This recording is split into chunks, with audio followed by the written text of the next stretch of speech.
Прилепското семејство Стојковски остана без половина од годинашното производство тутун, откако вчера во попладневните часови се запалила старата куќа која била користена за чување на обработениот тутун. Според командирот на територијалната противпожарна единица од Прилеп Станко Колески, огнените јазици пеплоселе 25 картони со испеглан тутун и 500 балиња во низа, или вкупно околу 2 тони сув тутун. Штетата се проценува на околу 10.000 евра. Тука работевне, пеглавне, значи. Сега горе се качувавне картони, сметнувавне долу. Не знаеме точно како е случај, што е, може од цигара, од нешто искра, од сув тутун, многу.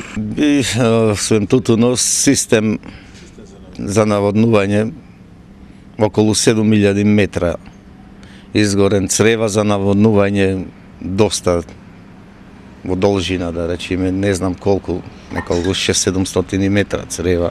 Ами околу со се тутун и таа штета, да речеме, црева, систем наводнување е околу 9-10.000 евра некаде. Пожарот избувна во покривот на куќата чии сопственици биле во странство околу 15 часот и 30 минути вчера, при што и покрај брзата интервенција на пожарникарите заради староста на објектот, сувоста на тутунот и покојкнината која била внатре, за 2 часа огнената стихија уништила 80 метри квадратни од покривната конструкција и од горниот кат.